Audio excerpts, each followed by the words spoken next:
Greta accidentally runs into Ben Tannenhill, who is the subject of a very important story for her gossip tabloid. As she gets to know him and his family, her feelings start changing. Greta gets an invite for her best friend Doris and Kevin's wedding as she waits for her coffee order. Al takes it away from her in exchange for another piece of juicy gossip. While she's tired of watching married actors cheat, he wants her to realize true love is a myth for the rich and famous. Doris is supposed to wear a very puffy wedding dress, which has been a tradition in Kevin's family. She wants to find the perfect guy for Greta, but she doesn't think there are any left in Los Angeles. When she claims to be married to her job, Doris doesn't understand why a Stanford graduate like her is working for a gossip tabloid. Since Doris's dress is stained, it can only be fixed the next day. She doesn't have time to pick it up with all the wedding errands, so Greta offers to collect it for her. Julie is shocked to hear another scandalous secret about her favorite celebrity, but Greta reminds her it's their job to report the gossip. She thinks they shouldn't feel sorry for the people they write about. Their boss, Lou Blanco, wants to meet Greta and Wes in his office to inform them that Chris Halleck has left them for the Globe.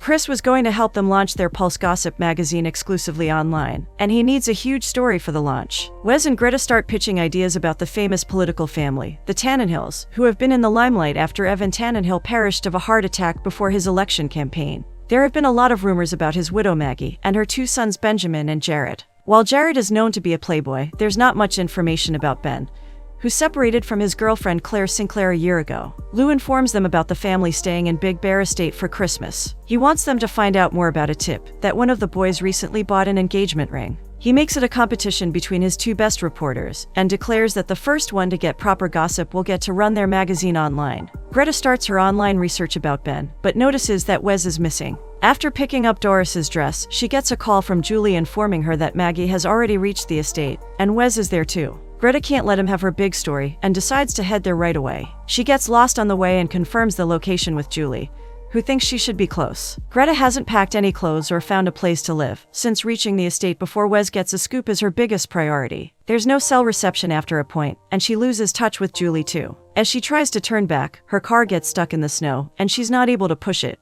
Her attempts to catch any network fail, and she even runs out of fuel. She feels bad about using Doris's dress, but it's the only option she has to keep herself warm and alive. She ditches her car and tries to find her way, completely ruining the dress, but she also trips and falls in the snow. A man rescues her and takes her to his cabin so she can get some warmth. When she wakes up, she knows it's Ben Tannenhill, but pretends like she doesn't recognize him. She claims to be a runaway bride and gives her fiancé's name as Al. She makes up another name for herself, Greta Kanabelsteinsky. He introduces himself as Ben and lets her meet his adorable dog Brady. She asks to use his phone, but it's not working, and since she doesn't have a change of clothes, he offers her a shirt. She knows Doris will murder her for ruining the dress, but decides to deal with it later. Ben offers her tea and promises to look at her car the next day. He informs her that they're staying in the caretaker's cabin for a bigger estate. She claims to not know about the Tannenhills, even if she remembers Senator Evan. He explains that this was Evan's retreat earlier, but doesn't reveal how he is related to the Tannenhills. She spots a draft of a novel, but he doesn't want to discuss it, and takes it away. The next morning, when Brady and Ben are back from their walk, he calls her the Snow Bride.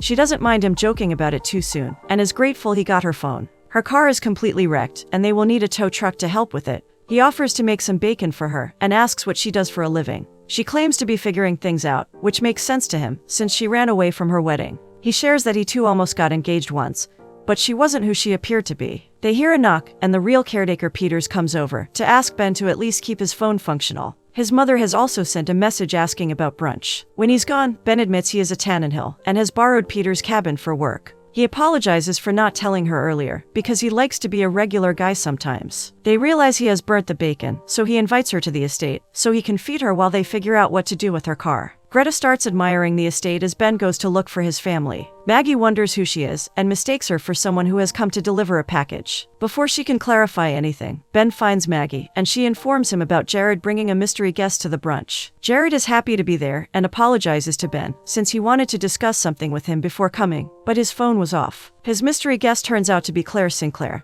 who used to date Ben, and Jared claims to have bumped into her on Halloween. Claire cuts him short, and explains that they are dating, and wanted to keep it a secret till they figured out where they were headed. Greta finds this very funny, which makes Jared spot her, and he asks about her. While she tries to say something, Ben instantly claims she's his date. Back at the cabin, Greta can't believe what just happened, and Ben seems very apologetic about being this impulsive. She understands why he did it, but he wants to come clean. Greta knows she can get an in with the family and convinces him that they can't let Jared and Claire get away with this. She offers to help him since he saved her life and starts discussing the basics they need to cover about each other so they come off as a convincing couple. She decides to pretend she's an orphan with a Stanford degree, who met him at Beverly Hills where her car broke down, and he came to the rescue. She also kisses him and explains that they might have to do it at some point, and if they kiss for the first time in front of them, his family will know. Ben just wants her to know he's a better kisser when he's not ambushed. Greta is excited to share the fake story of how they met, and all the nicknames she has for him. Maggie asks where Peters can get her things,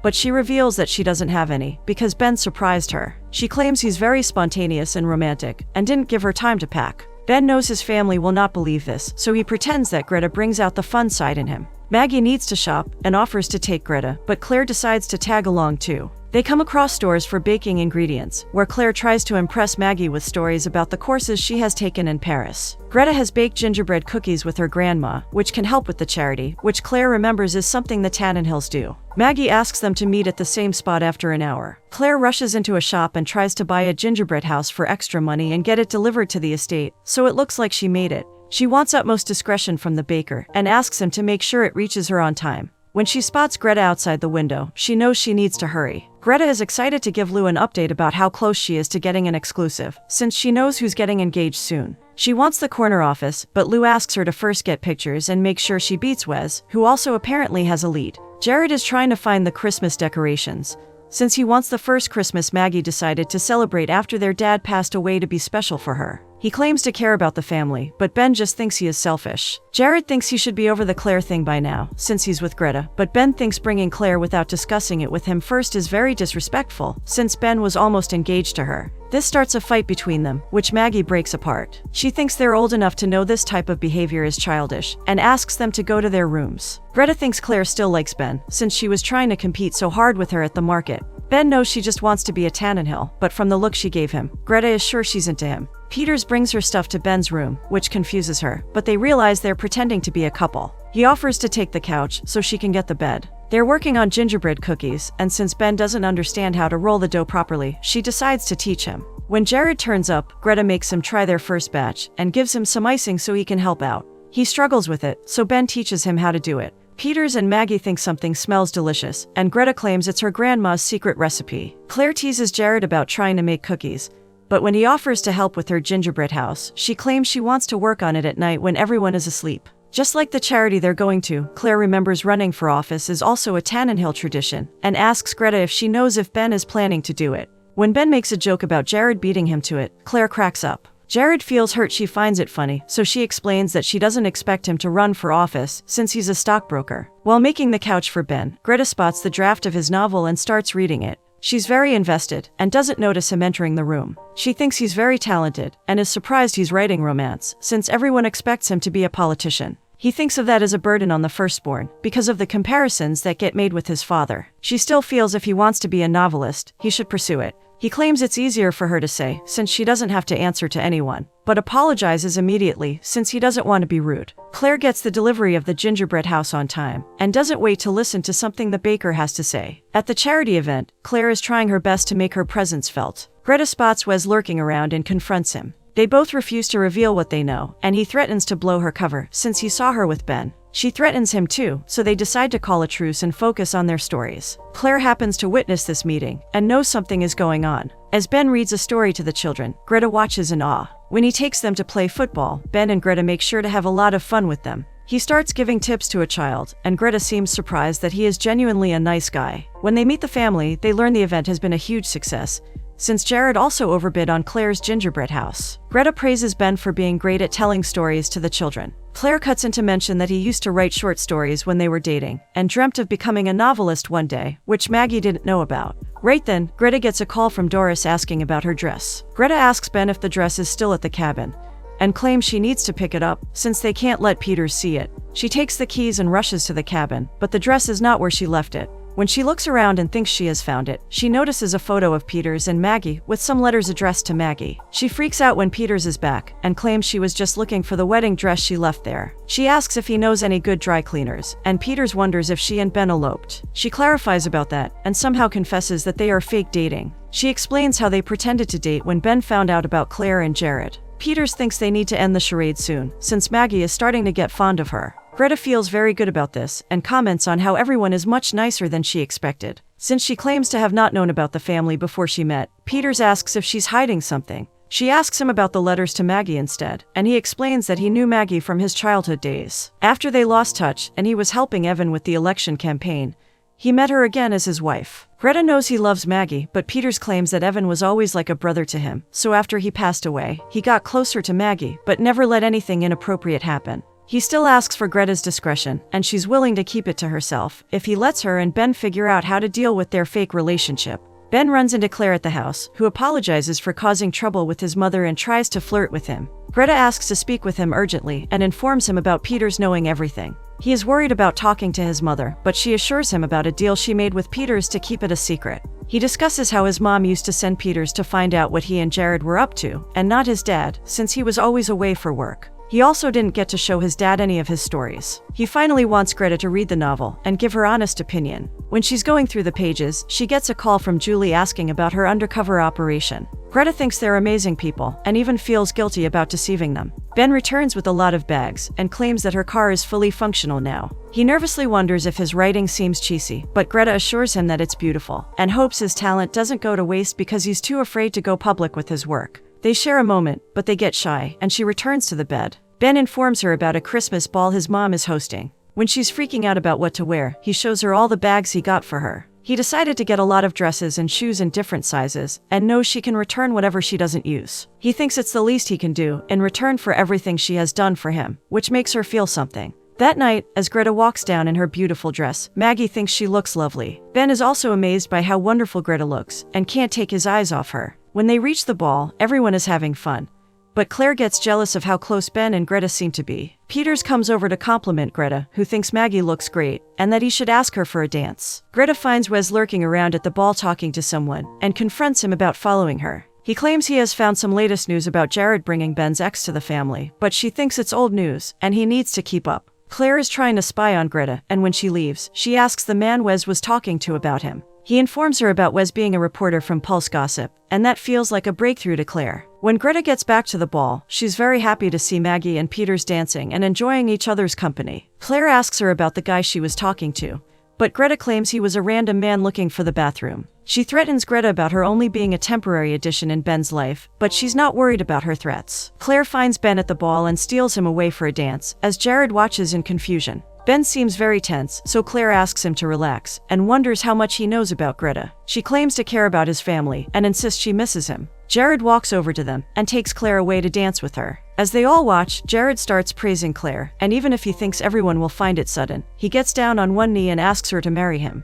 While Wes finds his way through the crowd to get the photo of them when Claire says yes, Greta feels the need to go check on Ben. He asks her to dance with him, and when she wonders if it still hurts for him, he thinks he has been a lot better lately. As they get closer, she asks why they broke up. He explains that since he started dating Claire, his name started appearing more in gossip columns, and after his dad passed, the tabloids started reporting more details about them. He found out that Claire was only using him for a celebrity status for herself. Greta knows it must be hard for him to trust people, but Ben is sure he trusts her. He barely knows her, but he thinks it's hard not to trust someone who does so much to help a stranger. He also notices they're under the mistletoe, and passionately kisses her. She reciprocates too, but stops herself when she starts feeling guilty, and leaves. She finds it very hard to sleep that night, and decides to go for a walk. She spots Maggie sitting alone, and discusses the dance with her. Despite the drama, Maggie felt nice to dance and laugh again that night. Greta knows how important it is for Ben that Maggie has a good Christmas, which makes Maggie note how much she cares for Ben. She's in awe of how amazing he is as a person.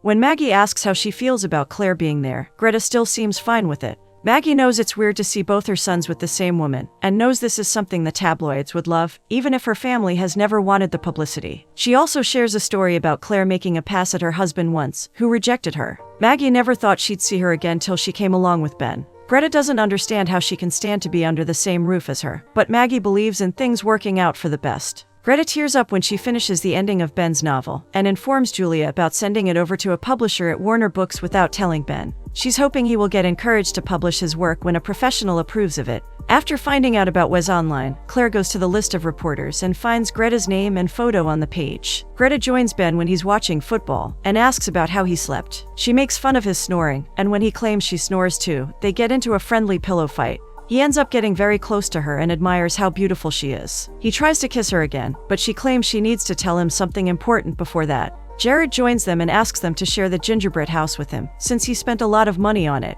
They try to eat it, but spit it out instantly, since it seems to be made of concrete. Jared tries to tell Claire about it, but she shuts off the TV and claims she has an important announcement. She thinks Greta is a spy, and reveals that she's a reporter for Pulse Gossip. She did her research when she saw her speaking to Wes, and Ben seems very concerned with how guilty Greta looks. Ben clarifies that she's not his girlfriend, and feels very hurt that everything was a lie to her, and a plot to get closer to his family. She admits she's a reporter who was assigned a story about their family, based on a tip about an engagement ring. Claire tries to make it about herself, but Greta claims once she found out how nice the family is, she knew everything she assumed about them is wrong. She apologizes, and promises that no story about their family will be printed by her. Ben asks her to leave, since her car is fixed, which makes Claire very happy. As she heads out, Peters hands her the dry-cleaned wedding dress, and asks her to drive carefully. Doris thinks the dress looks very different, but she's happy it's much better now. She's also excited how her dress led Greta to her perfect man.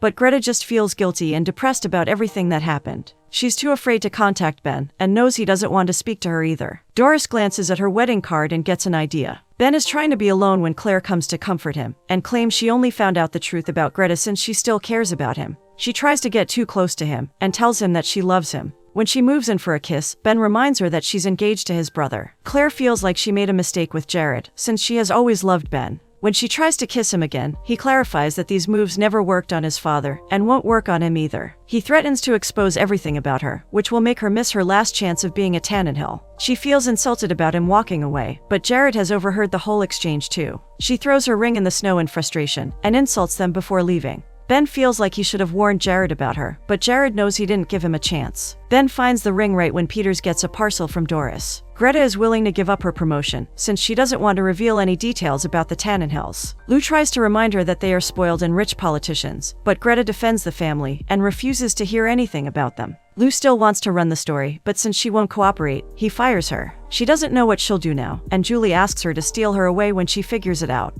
They wonder who Wes's source is about the gossip, and when she watches Claire entering her office, she understands. Greta asks Ben for a few minutes to inform his family about what Claire is planning. Maggie speaks to Lou about planning to buy Pulse Gossip magazine, and learns that Greta isn't working for them anymore. She also asks him to scrap the story he has about the family, since it won't look good when they buy it. Maggie confesses that Peters already did a background check on Greta the day she arrived, so they always knew who she was. They kept quiet to see where things went between her and Ben. Maggie had already started playing an active role in ensuring no gossip about them got leaked, and she feels buying Pulse Gossip is a small price to pay. Greta realizes she fed her the information about Claire, and Maggie admits that she did it to find out if she could trust her. When Greta didn't reveal the information, she knew she could. Maggie wants her to join them for dinner, but she knows Ben is uncomfortable, so she decides to leave. She hands him something before leaving, and asks him to not hate her for it. He finds out that Greta submitted his novel to a publisher under a pseudonym, who wants to discuss a contract with him. He still thinks he has the Tannenhill name to consider, but Maggie is very supportive of his dreams, and feels like if he wants to be a writer, that's what he should do. When the topic comes to Greta, he claims he was just a subject of a story to her. Maggie reminds him that if she wanted to, she would have written that story. On the day Doris and Kevin get married, Greta watches Ben approaching her. He shows her the invitation from Doris, and thinks the dress looks a lot better than the last time he saw it.